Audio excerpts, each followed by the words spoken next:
Hey, welcome to my table. My name is Daniel, and I'm just a guy who's identified how loved and adored I am by God. It is my passion and my purpose in life to help everyone I meet understand their place of value to the King.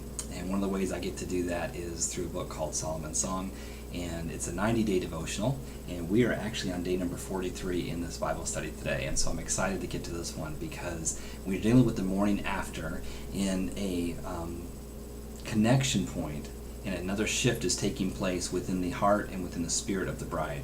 And this is an amazing and always an exciting thing for me. I remember the days that I had shifting points with God. Do you remember yours?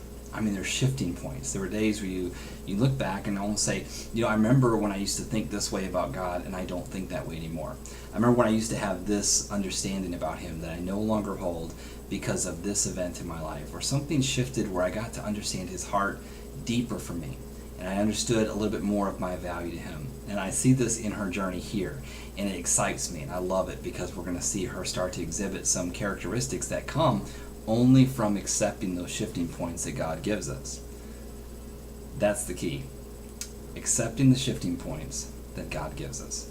And so we're looking at Song of Solomon chapter 4 and verse number 7, and I want you to get the picture in your mind. Last video we talked about how he told her before she wakes up, it's just kind of them together in the stillness of the morning, just they're all laying there close together. It's very still out, and the duties of the palace and the protocol of the palace is not called for the king's attention, and so they're there together laying there. And they're just speaking as only a couple in love can do. They were just laying there together talking about the relationship.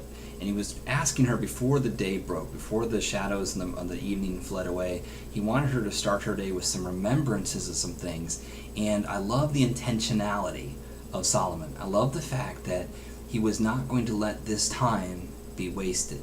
He wasn't going to waste it talking about things that did not matter. He wanted the now. And he wanted the present, and he wanted to prepare her for her future. And so he spoke to her in that. We talked about the challenge yesterday, or last video that we had. And so in this video, we're talking about this statement that he makes to her. Because as he's laying there with her, you got to get the picture. They're in bed together, and the light, the daylight, the morning light is across the horizon, or whatever, the daybreak is breaking there, and the light is coming in through the bedroom windows, and it starts maybe on the back wall, and it comes and it crawls across the bed, and the light comes up, and as it waltzes across her body, he looks at her body, he looks at her skin in the morning light, and as he takes in the sight of her laying next to him, he makes this statement about her, and it is absolutely beautiful. He tells her this. He said, "Thou art all fair, my love. There is no spot in thee." I love it. It's so powerful. You're beautiful, is what he tells her. There's no flaw with you. In his word, it says, "Thou art all fair, my love, and there is no spot in thee." I love that. As he looks at her, as he takes the visual aspect of his bride into his senses and allows him to push past his defenses, he lets him into that inner heart of the man right there. He says to her, "You're beautiful. There's no flaw in thee." So much of the bride's wounds that she carries were in her inability to feel worthy of the king or his affection. It's no different than our wounding when we come to understanding in a relationship with God. One of the very first things we do is we look at the chapter 1 girl and how she came to the king. And do you remember back in chapter 1 where she told him, "Don't look at me, I'm not worthy of this, I'm not like these people"? So much of our baggage with God and so much of our wounding with God comes from our inability to accept that we have been made worthy in Him. And her mind is replaying the words of every voice in her life up to this point. It's like a clash, and this clash happens anytime you hear statements and you read things in the Word of God where it says things like, "You are righteous." The other voices jump in. The other voices from our past jump in to challenge his voice when he says, "You are complete in Him." The other voices of your past and other voices in your life jump in, and the accuser even jumps in to remind you of all the ways that you should not feel complete. Do you remember what you did in high school? Do you remember what you did in college? And he brings up estranged children. He brings up failed marriages. He brings up abortions. He brings up job failures. He brings up drug addiction past. He brings up homeless past. He brings up all of these things in your life. Every word that you've ever heard spoken that challenged that your identity in Christ. Any word that you ever heard spoken that put a label and put a name on you that you have operated under. All of those names that would contradict the words of the King. Anytime God speaks our value to us, it's those other voices that come in, and we have to make this choice on a daily basis almost. Which voice do I accept?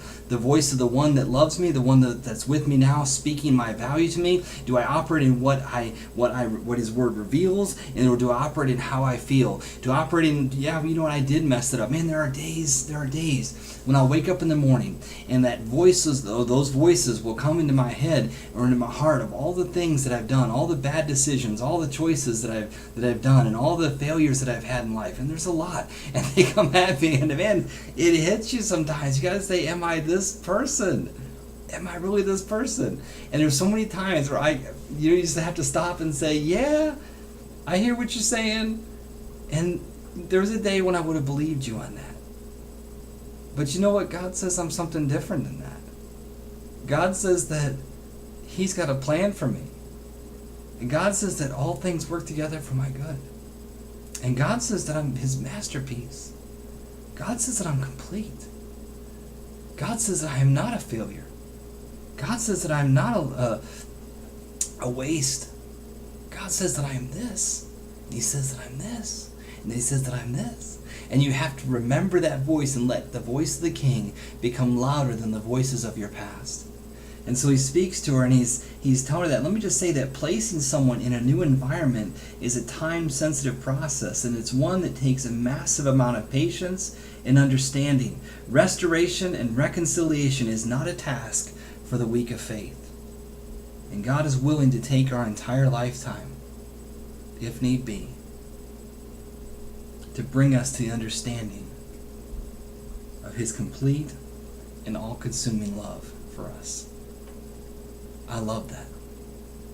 God is willing to take my entire lifetime to get me to the place where I can understand that I'm complete in Him.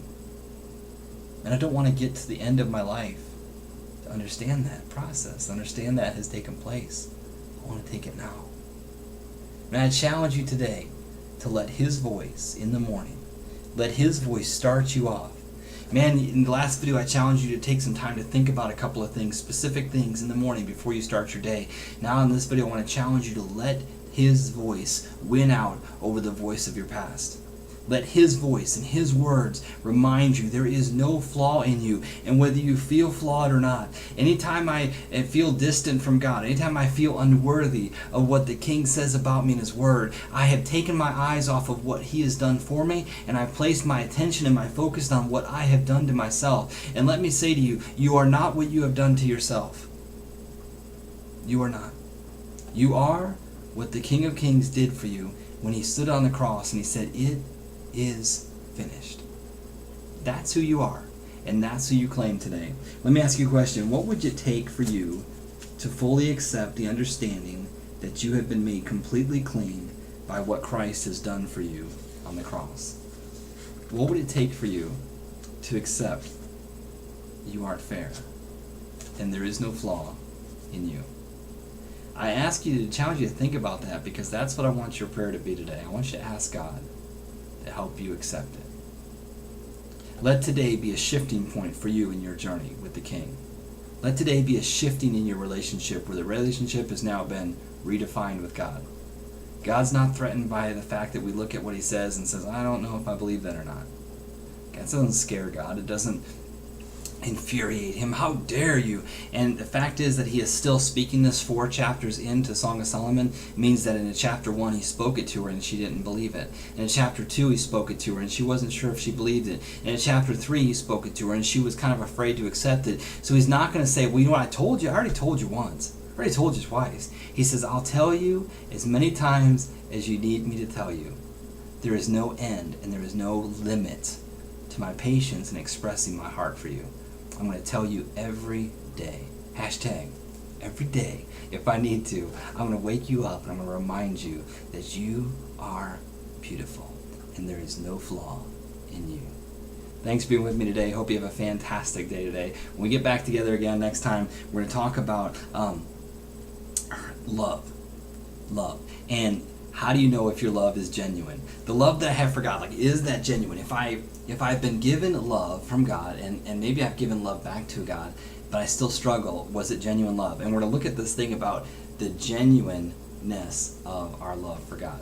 Thanks for being with me. We'll talk to you next time. Thank you. Bye-bye.